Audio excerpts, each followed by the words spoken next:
The For Tuesday, July 29th, reveals that Luna Nozawa, Lisa Yamada, was confirmed to be alive on screen after Lee Finnegan's, Naomi Matsuda, leave of absence puzzled John, Finn, Finnegan, Tanner Novlin. At the hospital, Finn stopped Lee as she walked by with a big box of stuff. Lee claimed she'd packed up since she was taking a leave of absence, so Finn was confused over the news since it was so unlike his mom.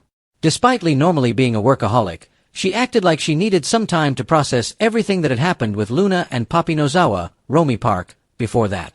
Talk turned to Steffi Forrester, Jacqueline McInnes Wood, taking some time away with the kids. Finn would miss them, but he knew they would be back. However, Finn couldn't help but think about the fact that Luna almost made it so he never saw his wife again.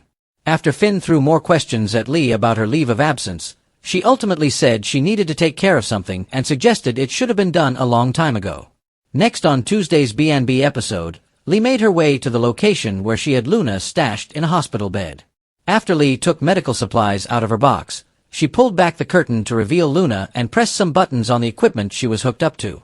Once Eric Forrester, John McCook, Ridge Forrester, Torsten Kay, and Brooke Logan, Catherine Kelly Lang, arrived in Naples, they enjoyed a welcome party on a rooftop. Meanwhile, Nick met with a man about the boat he needed for his upcoming ride with Brooke. There was a mechanic named Luigi fiddling with the steering wheel and working on the boat's hydraulics, but Nick got reassurance that the boat would be ready in time. Nick eventually tracked down Brooke and gave her an enthusiastic Italian greeting. Brooke agreed to fit in some fun with Nick on this trip, so he said it was a date and kissed her as Eric glared nearby. At the Forrester mansion, Donna Logan, Jennifer Garais, and Taylor Hayes, Rebecca Budig, talked about how much they missed Eric and Ridge now that they'd landed in Italy. Donna wound up talking about Ridge being the only guy who made Brooke happy, but Taylor thought Nick could be a real option for her instead. Although Donna pointed out that Nick wasn't Brooke's first choice, Taylor insisted that was too bad and played up the fact that Ridge was taken. The Bold and the Beautiful spoilers say Taylor has some heartbreak in her future, so stay tuned for updates on how Ridge and Brooke's inevitable reunion will affect her.